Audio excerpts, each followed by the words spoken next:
शिव का चमत्कार, सच्ची घटना। जानिए कैसे भगवान ने खुद आकर की अपने भक्त की रक्षा। एक गांव में एक आदमी रहता था। वह बहुत अच्छा था, हमेशा दूसरों की मदद करता था और उसका दिल बहुत अच्छा था। वह किसी का निरादर नहीं करता था। अपने घर पर आए हुए मेहमानों को बहुत आदरपूर्वक भोजन करवाकर भेजता था और वह प्रत्येक दिन ओम नमः शिवाय का जाप करता था। वह भगवान शिव को दिल से बहुत स्थित मानता था और उनकी पूजा अर्चना किया करता था। उसके काम अच्छे थे, यह देखकर भगवान भी उस पर बहुत प्रसन्न थे और भगवान उसका हमेशा साथ देते थे। उसके साथ उसके बच्चे, उसकी पत्नी भी उसके साथ भगवान की पूजा किया करते थे।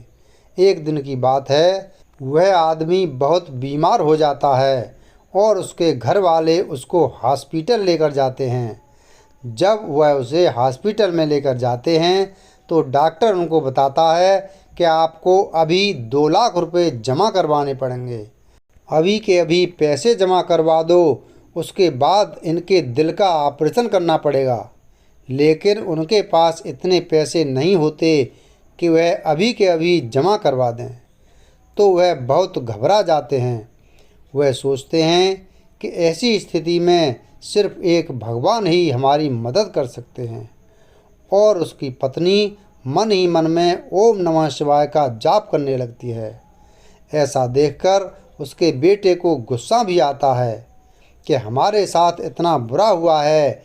मेरे पिताजी मरने की हालत में हैं और मेरी माँ फिर भी भगवान को ही पुकार रही है।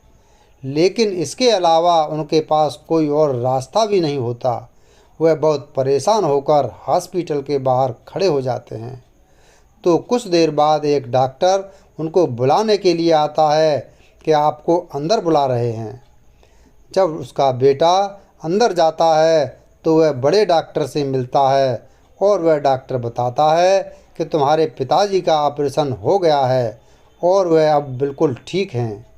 उनका ऑपरेशन बिल्कुल ठीक ठाक हुआ है। तुम्हें अब घबराने की ज़रूरत नहीं है।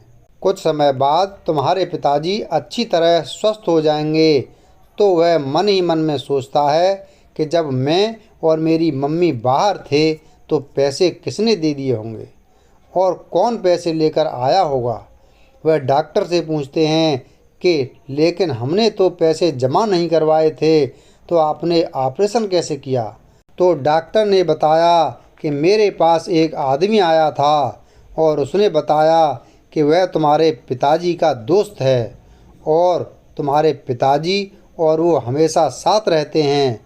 तो वह पैसे देकर गया है और वह बोल रहा था कि अगर कोई पूछे तो उसका नाम महेश बता देना और जब वह ठीक हो जाएगा तो मैं अपने दोस्त से पैसे खुद ही ले लूँगा।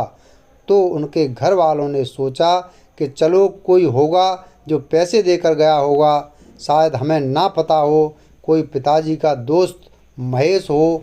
तो जब उसके पिताजी ठीक होकर घर आते हैं तो उनका पुत्र उनसे पूछता है कि तुम्हारे मित्र ने तुम्हारे ऑपरेशन के पैसे दिए और वो तुम्हें दोबारा मिलने नहीं आया। तो उन्होंने पूछा कि कौन से दोस्त ने पैसे दिए। तो उसने कहा कि उन्होंने अपना नाम महेश बताया था और उन्होंने डॉक्टर को पैसे दिए थे और डॉक्टर को बोला था कि बाद में मैं मिलने आऊँगा तो पैसे ले लूँगा। तो उसके पिताजी बताते हैं कि मेरा तो कोई भी दोस्त महेश नहीं है, ना मैं महेश नाम के किसी आदमी को जानता हूँ।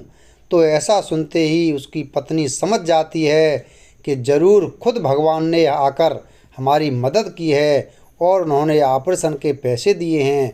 और जब बहुत जानने की कोशिश करने के बाद भी उन्हें कोई महेश नाम का आदमी नहीं मिलता और ना कोई पैसे वापस लेने आता है, तो सभी परिवार वाले भगवान के सामने हाथ जोड़कर उनका शुक्रिया अदा करते हैं और बहुत खुश होते हैं कि कितनी मुश्किल की घड़ी में भगवान ने खुद आकर हमारी मदद की है।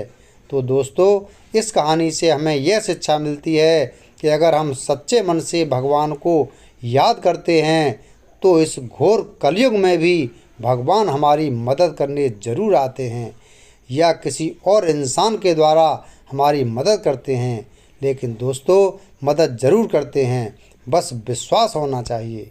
वीडियो अगर पसंद आया हो तो वीडियो को लाइक करें और चैनल को सब्सक्राइब करें। धन्यवाद।